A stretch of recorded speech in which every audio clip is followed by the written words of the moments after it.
शुरू करें आज के क्वेश्चन के साथ। चलो फिर, मजे में हो ना? आ जाओ, मजे करते क्वेश्चन करके, और है ना, मजे रुकने नहीं चाहिए ना। चलो फिर वीडियो पॉज करके क्वेश्चन ट्राई कर लेना यार। वही आसान से क्वेश्चन चल रहे हैं यार। डिफरेंशियल इक्वेशन दे रखे, सॉल्यूशन पूछा, ऑप्शन दे रखे, ठीक है। ऑप्शन तुम्हारी स्क्रीन से देखते रहना तुम्हें ना। आ जाओ। dy/dx है, ये कुछ है, ठीक है। क्वेश्चन में थोड़ी गलती है, e⁻cos y है, ठीक है। एक्स को के साथ मल्टीप्लाई में e⁻cos y है, ठीक है। करेक्शन क्या है थोड़ा सा, ये लिखा है -x² e⁻cos y, ठीक है। और कुछ नहीं किया। आ जाओ, फैल मत जाना, ध्यान से देखो। ये लिखा है, पहले ऑप्शन मिटा दूं, जगह कम पड़ रही है ना। चलो 2 ऑप्शन मिटा दिए, ए और बी रहने देते अभी के लिए, है ना। थोड़ी जगह तो बनी। क्वेश्चन लिख लो एक बार। sin y into dy/dx equals to e⁻x, e⁻a plus B को e⁻a इंटू बी लिख सकते, ठीक है। क्यों लिख रहे हैं? यहाँ पे भी e⁻cos y है, यहाँ पे भी e⁻cos y है। अब ये सॉल्व करना होता है, चीजें दिख जाती है, पता नहीं क्या है, पता नहीं, कॉमन लेने का मन होने लगता है देख के, है ना। फोड़ो बच्चों, तुम्हें तो सब पता है ना। e⁻cos y कॉमन लोगे तो ये बचेगा। अब ध्यान से देखो, सीधा सीधा वेरिएबल सेपरेबल दिख रहा होगा। उसमें फैंसी से नाम होते हैं वेरिएबल सेपरेबल, मतलब या तुम्हें दिख रहा है y का एक फंक्शन sin y dy, एक और y का फंक्शन, इसको यहाँ फेंक देना, ठीक है।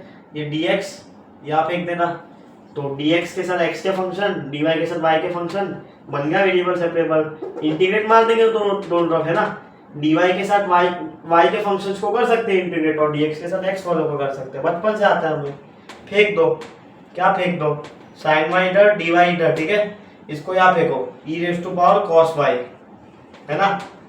फिर क्या करना है, dx को यहाँ फेंको e⁻x -x²।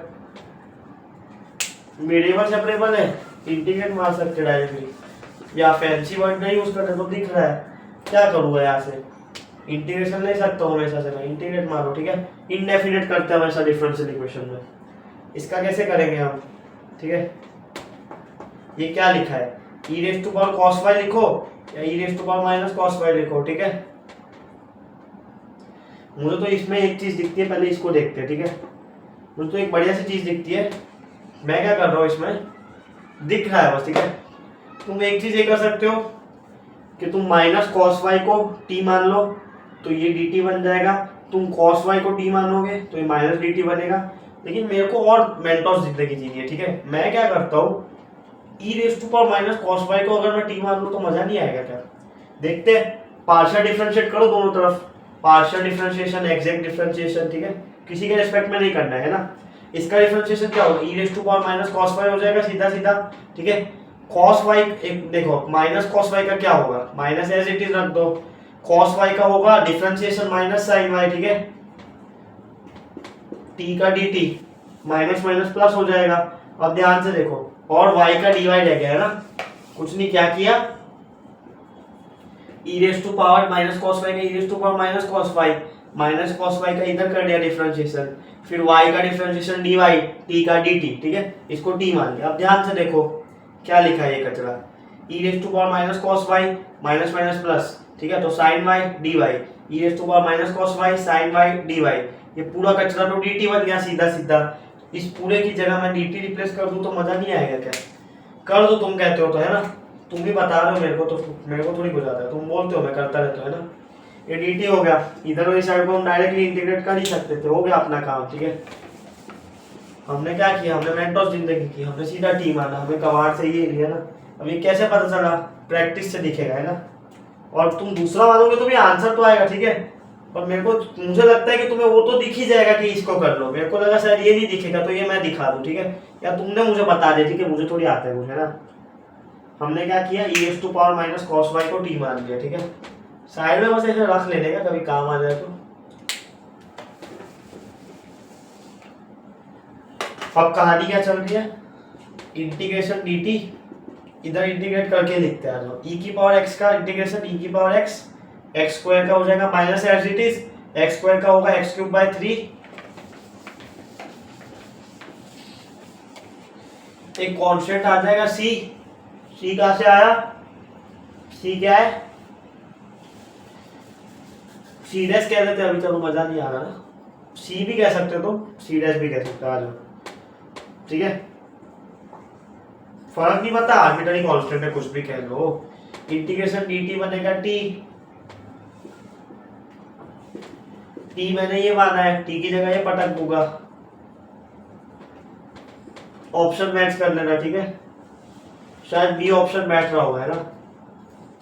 अब ऑप्शंस में e की पावर x दिख रहा है मुझे यहाँ पे मेरे आंसर में, और ऑप्शंस में भी मुझे e की पावर x और e की पावर माइनस एक्स दिखा था c में ठीक है। तो e की पावर x पॉजिटिव साइन के साथ है ठीक है, और कांस्टेंट को एक तरफ कर रखा है, मतलब e की पावर x तो इधर ही रहेगा पॉजिटिव साइन के साथ ठीक है, इधर है ही पहले से, तो कांस्टेंट को यहाँ फेंकना पड़ेगा और बाकी कचरे को यहाँ ले आओ, मतलब c dash minus c dash यहाँ आएगा तो ठीक है, e की power x as it is, ये इधर आएगा तो minus e raise to power minus cos y minus x cube by 3। Option मिलाओगे तुम देखोगे तो यहाँ पे माइनस सी डैश जैसा कुछ नहीं दिखेगा, कुछ नहीं, माइनस सी डैश को नया कांस्टेंट मान लो ठीक है, माइनस हमें हटाना है तो सी मान लो ठीक है। अब तुम रीअरेंज कर लेना, रीअरेंज क्या कर लेना भाई, मैंने इसको यहाँ लिख दिया ठीक है, सी को राइट में लिख लो, इसको लेफ्ट में लिख लो, बात तो एक ही, ऑप्शन मैच कर लेना, बी ऑप्शन साफ दिख रहा है मैच होता हुआ ठीक है। और ऐसी बात नहीं है कि बी ऑप्शन नहीं आ रहा था इसलिए मैंने सिर्फ सी और डी मिटा है ठीक है, तो जगह बन गई सी डी में तो मैंने सी डी मिटा दी ठीक है, आंसर सी ऑप्शन भी हो सकता है ना, मैं रट के थोड़ी आता हूँ यार ठीक है, आ जाओ और देख लो शायद मैच हो रहा है ठीक है, सी ऑप्शन अपना आंसर आ चुका है, ये क्वेश्चन के लिए इतना ही था बस है ना। चलो एक बार ऑप्शन सारे मिटाए देते तो तुम्हें ऐसा लगेगा कि कुछ पता तो चले आंसर आ रहा है नहीं आ रहा ठीक है। ये क्वेश्चन में करेक्शन कहते हैं, एक छोटा सा वो लिखा हुआ है ठीक है, आंसर आ चुका है, ये क्वेश्चन हो चुका है ठीक है, ये अपना आंसर है।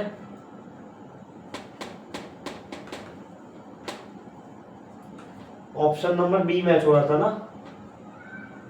ढंग से लिख लेते हैं ठीक है, ये क्वेश्चन हो चुका है, ये क्वेश्चन के इतना था ठीक है।